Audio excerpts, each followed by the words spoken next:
What is the biggest contrast that you have ever seen or heard of?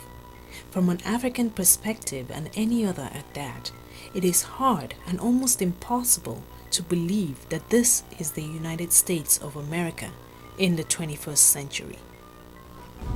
Ever heard of the expression, "What side of the tracks are you from?" Well, in America, it did matter, as it defined your status in society.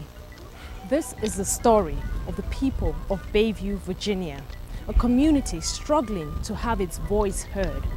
This is a story of one woman that came out to serve as that voice for her people, Alice Coles. This is a story of Adebola Ajayi, whom, upon hearing that voice one day, came to help. Let me start off on a personal level. Tell us who Maura McLean is.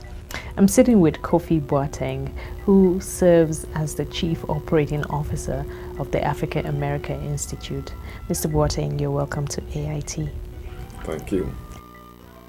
March 1966. It has an article here, Nigeria in Perspective. This is as far back as what the AAI is reporting on Africa dates back to. And it goes on and on till when this was finally stopped. I believe it was in the mid-80s. This must be one of the last editions that was published of the Africa Report. And then came the internet. And with the internet, the world got to know more about Africa and all the events taking place in the continent and in the region at the time. I'm standing next to one of my favorite characters on Sesame Street, and that's Grover Monster, Super Grover. Sesame Street is one of television's most significant programs, and for the last 35 years, it's focused on educating not just the children, but parents as well. Big Bird is one of the characters on Sesame Street. I'm sure you've always wondered who the voice behind Big Bird is. Well, if you stay tuned, I'll tell you. When next am I ever gonna have this? You've had more than enough. Let's go. Olu, you were supposed to do that. You busted. During your husband's incarceration, you played a major role in lobbying and ensuring his freedom. Can you describe to us what those times were like for you and what your feelings were during those dark days? Well, when it first started, I did not believe, what was going on. I did not understand what was going on because I had never seen such a thing happen before. I want to talk about your career, because at one time you were a photographer. Correct. Now, how did your choice, or how did photography at the time reflect the South African situation? We indeed thank Mr. Eddie Daniels for being with us and sharing these stories, these experiences with us, which, by the way, are not just stories made off the top of his head. They're real life experiences that he lived. I hope this has been an educative and inspiring show for you to take something. And if you'd like to learn more about this, you can get a copy of Eddie Daniels' book, There and Back, Robben Island, 1964 to 1979. For most of us in distant lands, we may already have a picture formed in our minds when we hear these words, the United Nations. I bet we think of this high-rise marble and glass building standing somewhere in the city of New York, or picture world leaders gathering for the General Assembly Summit. Well, right now, all of that is about to change, as we have all been given access to all those other parts of the UN that we ordinarily would not see.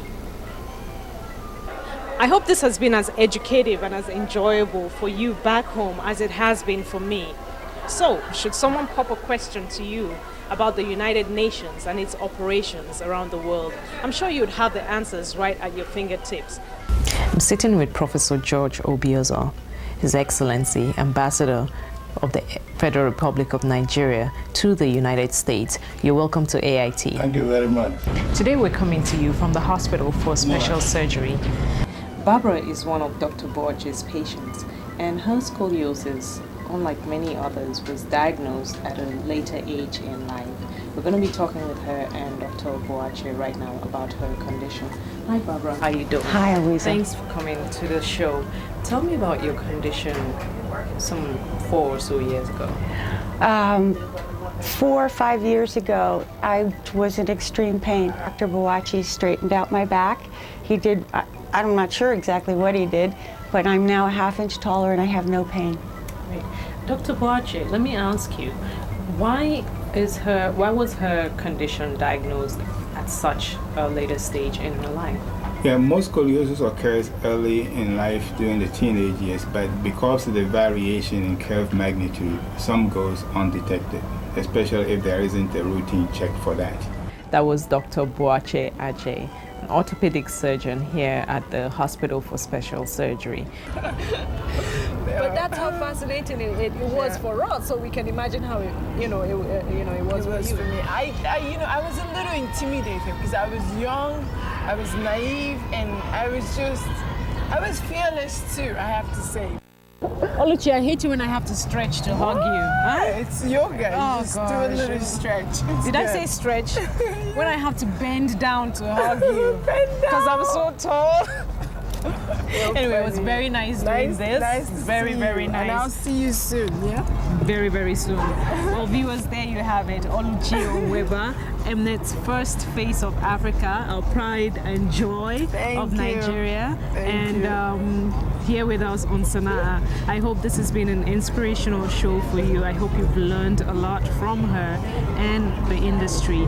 I grew up being a fan of your father. Your father has a great reputation in the television industry in Nigeria, and I'm proud of him. I'm proud of you that you decided to follow in his footsteps, and I want to wish you all the very best.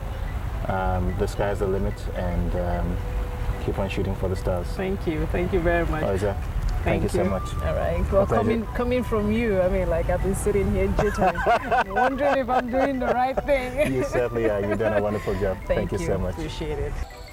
I'm Oyiza Adaba in Bayview, Virginia. Until next time, when I bring you another ordinary person doing extraordinary things.